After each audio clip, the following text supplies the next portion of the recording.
बोल विष्णु भगवान की जय। आठवां अध्याय। नारद जी बोले, हे राजन, अब मैं कार्तिक के व्रतों का संक्षेप में उद्यापन सुनाता हूँ। व्रत पूरा होने के फल और विष्णु भगवान की प्रसन्नता के लिए कार्तिक शुक्ल चतुर्दशी को उद्यापन करें।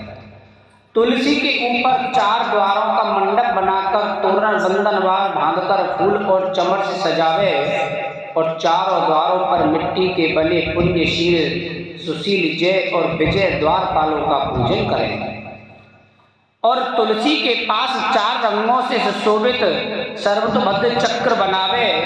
इसके ऊपर पंचरत्न और नारियल रखकर एक सुंदर कलश स्थापित करें।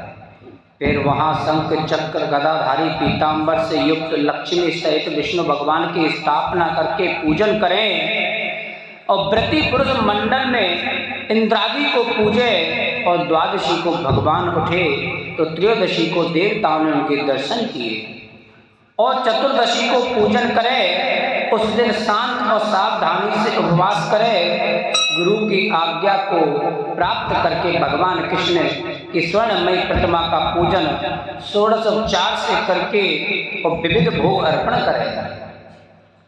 रात्रि में जागरण कर भजन कीर्तन करता रहे और प्रातः काल उठकर नित्य नैमित्तिक कर्म करे।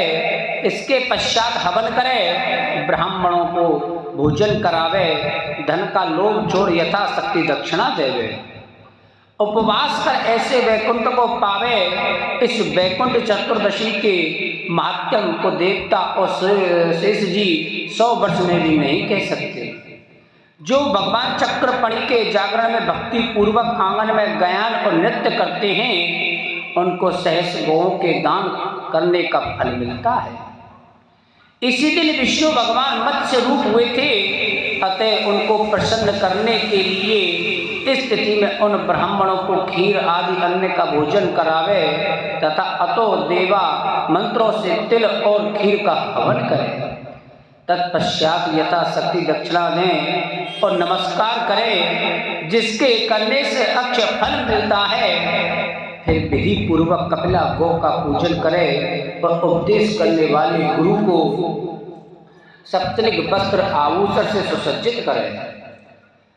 समापन करावे प्रार्थना मंत्र से आपकी प्रसन्नता से मेरे 7 जन्म के पाप नष्ट हो जाएं और मेरे मनोरथ सफल होवें और मरणोपरांत मुझे विष्णु लोक की प्राप्ति हो। ऐसे उन ब्राह्मणों की क्षमापन करा के और प्रसन्न कर पूजा की और सामग्री गौ के समेत गुरु को निवेदन करे।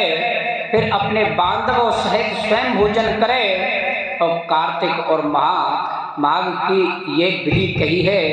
ऐसा सम्यक रीति से कार्तिक का व्रत करने वाला संपूर्ण कामनाओं से युक्त विष्णु भगवान के समीप चला जाता है। बोलो विष्णु भगवान की जय। बोलो कार्तिक महात्म्य की